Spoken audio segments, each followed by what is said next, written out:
আসসালামু আলাইকুম। আমরা এসে গেছি সর্পবাদী স্কুল অ্যান্ড কলেজ মাঠে। টেপারহাট ইয়াং স্পোর্টিং ক্লাবের পক্ষ থেকে এই প্রথমবারের মতো সর্পবাদী স্কুল অ্যান্ড কলেজ মাঠে পিঠা উৎসবের আয়োজন করেছে তারা। পিঠা উৎসবের সাথেই মনোজ্ঞ সাংস্কৃতিক অনুষ্ঠান পুরা 3 দিন ভরপুর চলবে। তো আমরা এসে দেখি পিঠা শেষ, আমরা পিঠা খেতে পারি নাই। যেহেতু পিঠা খেতে পারি নাই, সামনে এসে দেখি যে তামান্না চিংড়ি স্টোরে এখানে চিংড়ি মাছের সব কিছু পাওয়া যাচ্ছে। চিংড়ি মাছ দিয়ে স্যান্ডউইচ থেকে শুরু করে রোলার, চিংড়ি মাছের পেঁয়াজু সব কিছুই পাওয়া যাচ্ছে এখানে। শুধু চিংড়ি মাছ দিয়েই পাবেন সব কিছু।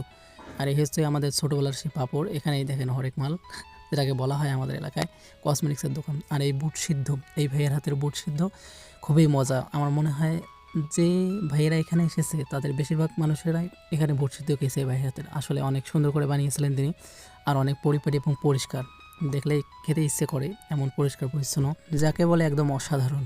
এদিকে এই বাদামওয়ালা ভাইয়ের কাণ্ড দেখে আমরা অবাক। যেখানে 10 টাকার বাদাম নিলেও আপনাকে 10 মিনিট দাঁড় হয়ে থাকতে হবে, তার আগে আপনি পাবেন না। তারপরেই ছিল লোভনীয় সেই আচার। এখানে পাবেন বড়ের আচার, চালতার আচার, তেঁতুলের আচার। সবচেয়ে যে বড় আকর্ষণের জিনিস সেটি হচ্ছে কসমেটিক্সের দোকান, যেখানে উপচে পড়া ভিড়ের কথা, কিন্তু এখানে জনসংখ্যা খুব কম। মানে দোকানে বেচা বিক্রি খুব কম বললেই চলে। ছোটো বাচ্চাদের হাত ঘড়ি থেকে শুরু করে মোটর সাইকেল, ট্রাক, যত প্রকার খেলনা আর কি এখানে।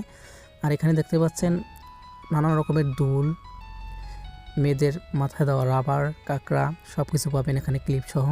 আর এখানে পাচ্ছেন 70 টাকাতেই এইরকম নানান রকমের চুড়ি, যেগুলো আপনি যেটা পছন্দ হবে সেটাই নিতে পারবেন মাত্র 70 টাকায়। আর অন্যদিকে ছিল সেই বিখ্যাত নাগরদোলা, যেখানে উঠতে হলে আপনাকে 10 টাকা দিতে হবে, তার বিনিময়ে উঠতে পারবেন এবং মজা করতে পারবেন বন্ধুদের নিয়ে। এই নাগরদোলায় ছোট থেকে বড়রা সবাই উঠতে পারবে, কোনো সমস্যা নেই। আজকের মতো এখানেই শেষ। আবার দেখা হবে নতুন কোনো ভিডিও নিয়ে, নতুন কোনো জায়গায়। ধন্যবাদ সবাইকে। আসসালামু আলাইকুম।